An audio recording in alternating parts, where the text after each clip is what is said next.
Welcome back. As you saw in the intro, the boat is working. I got the upper mounts replaced and everything's working just fine. Would I recommend that you do this job yourself and not pay a mechanic? I wouldn't necessarily recommend you do that, but I'll share more about that later. Right now you see me cleaning off the gasket. This lower part is pretty easy to clean. There's some later gaskets I cleaned off that were more difficult. And here's the comparison of the old part to the new part. I kept the old part just to make sure that I bought the right piece. I'll share the part numbers in the comment section, or the description rather. And then trying to get them back, the new mounts on, was a little tricky. You see right here I'm trying to put it on backwards because I didn't know which way it went in, because whenever I got it off there's hardly any rubber left. And so eventually I figured it out. The long side should be pointing away from the boat and the short side pointing towards the boat on this model. And I didn't realize until later, you see there's two washers there and I couldn't figure out why there were two washers.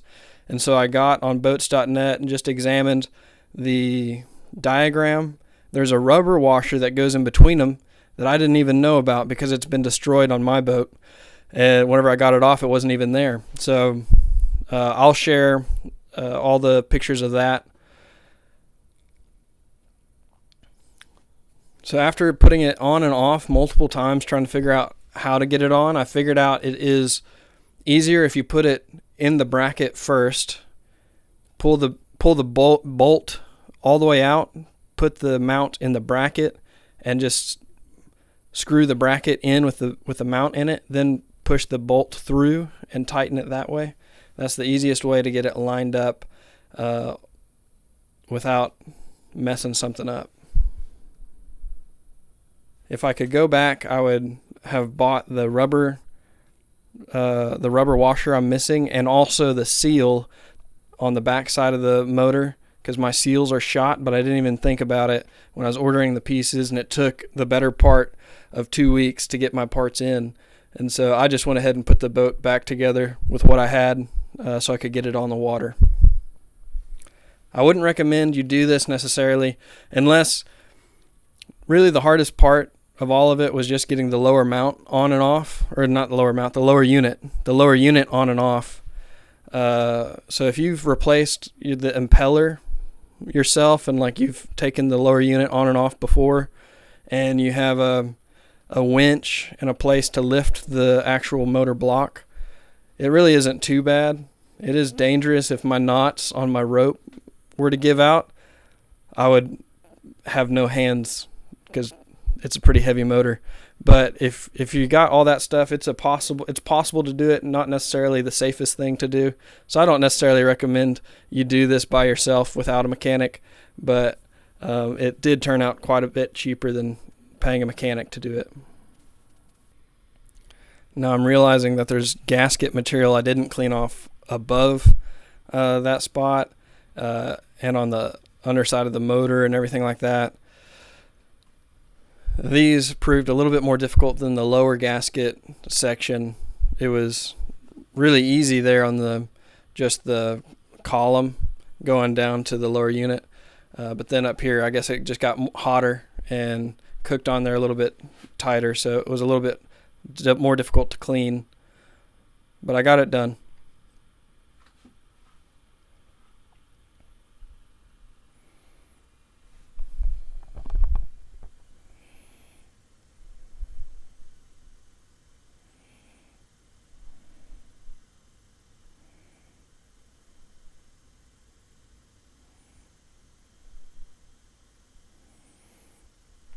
Okay, so at this point, I'm trying to get it all lined up with all my gaskets and everything, the two gaskets I bought, and trying to get all the holes lined up to fit there so the gaskets are all flush and not missing a hole or anything like that.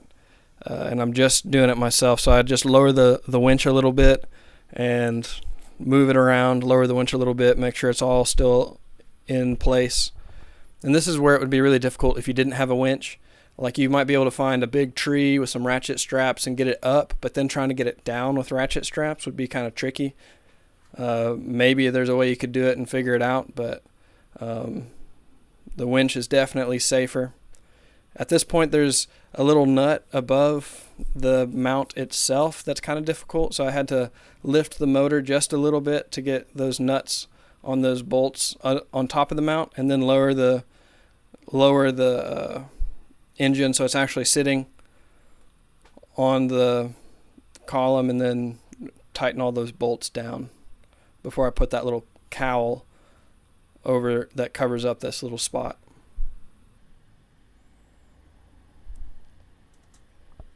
And so now here's the part that really was tricky for me, even though it should be, you know, pretty typical boat maintenance. Getting the lower unit on and off. I got the lower unit, I got it on, and it wasn't peeing, so then I had to make sure I got my little tube that does from the impeller up to the motor lined up right, and then I got it back on, and I got it out of gear, so I had to get it back, take it back off, get it in the right gear. Anyway, so it was a back and forth for a little while, but now that it's fixed, hopefully I don't have to take it off for another good little while. Thank you so much for watching. I hope this is helpful for you if you have a similar motor and you have a similar problem. And here's all the part numbers that I had to order, and then also the parts that I wish that I had ordered.